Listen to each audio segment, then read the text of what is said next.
C'est un projet que j'ai mené avec succès. Un projet réussi, de mon expérience du 8 mars.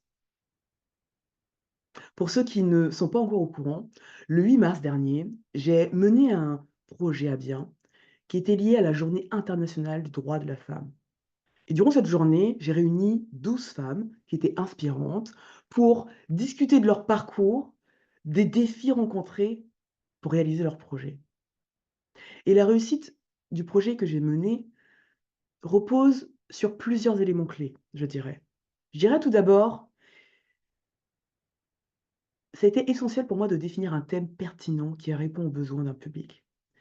Parce qu'en échangeant avec ma clientèle, en échangeant avec dans les réseaux, j'ai pu constater que le thème du rebond, de la résilience, de surmonter les épreuves, et c'est vraiment un thème demandé. Dans mon cas, ce thème de la résilience a été, pour le coup, un choix qui a inspiré, qui a motivé l'audience à venir, à se recueillir, puisque ça a pu regrouper quand même 300 personnes sur le lieu.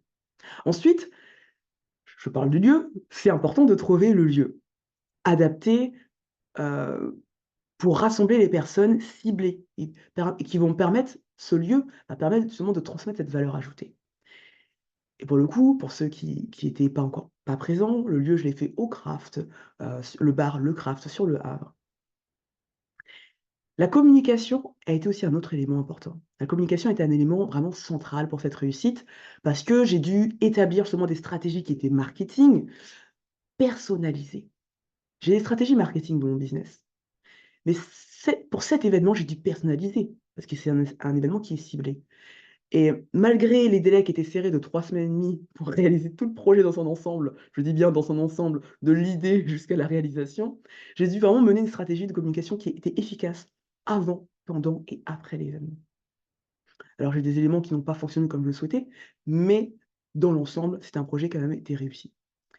Et enfin, ça a été essentiel pour moi de savoir composer avec l'incertitude. J'adore l'incertitude. Non seulement ça me parle par mon parcours personnel, mais pour moi, c'est là que réside le plaisir du processus même que j'ai mis en place.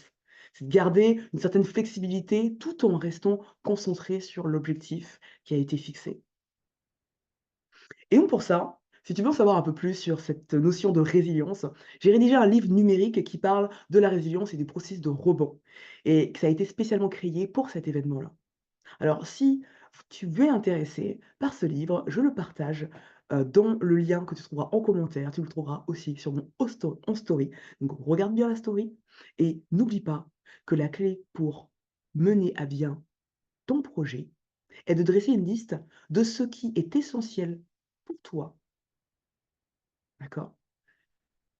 Pour que tu puisses passer ton projet de la meilleure des façons que tu l'as visualisé. Pour ça, c'était une astuce productivité et gain de temps et c'était Reba, ressources pour entreprendre et booster ses ambitions. À bientôt!